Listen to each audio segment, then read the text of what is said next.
In this video, we are going to discuss about the expansion valve.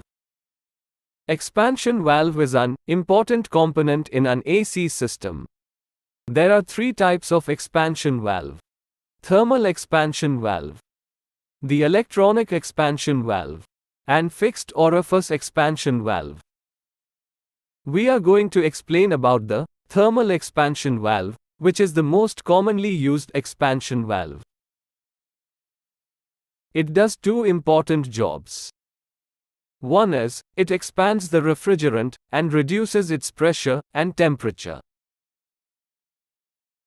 Another one is, sends the required amount of refrigerant to the evaporator.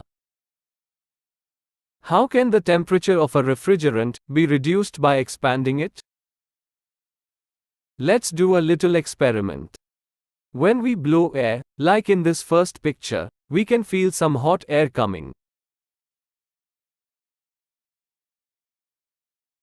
As in the second picture, when we blow air, we can feel some cold air coming.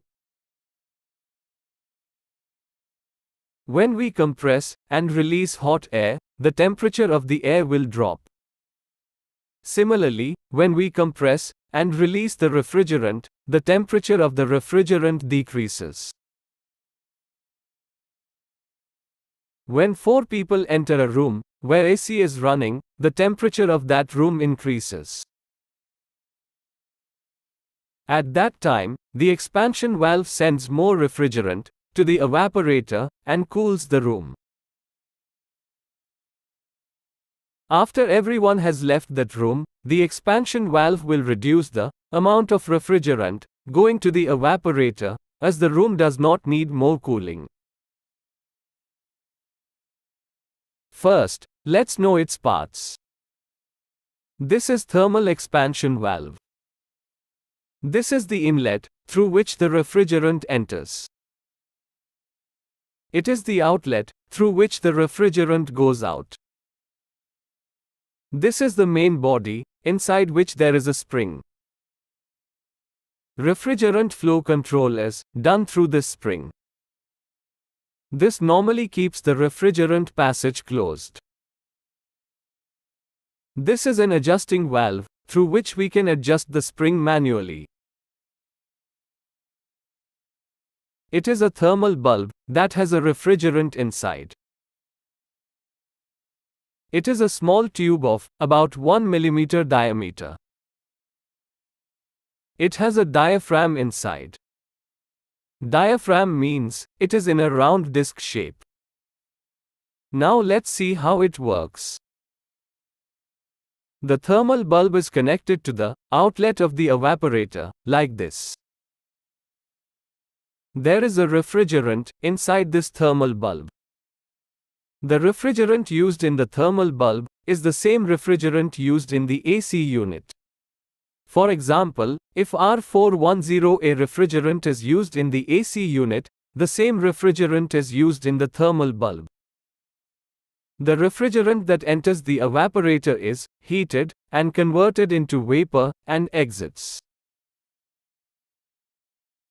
A thermal bulb is attached to the evaporator outlet.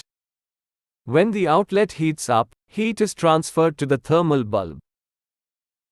At that time, the refrigerant inside the thermal bulb will begin to boil and turn into vapor.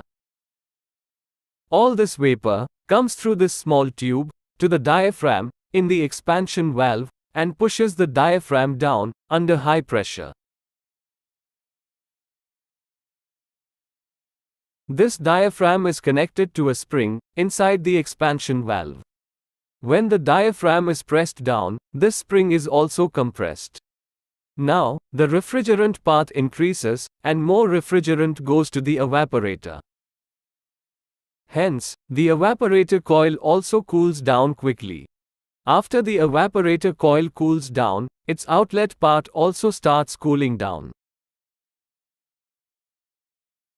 So, the refrigerant inside the thermal bulb will stop boiling and the pressure will be released in the diaphragm. Now, the diaphragm will come up due to spring force, and the way of refrigerant will be closed. This is how the thermal expansion valve sends the required refrigerant to the evaporator. The path that the refrigerant can travel through is very small. It compresses and releases the refrigerant that can travel through it. Therefore, as we have already mentioned above, the pressure and temperature of the refrigerant decreases and the cooled refrigerant goes to the evaporator. And one more point is that when this passage for refrigerant is closed, it does not close completely. There is a small gap through which the small amount of refrigerant continues to flow. Only when the temperature of the evaporator increases, this gap increases and more refrigerant goes to the evaporator.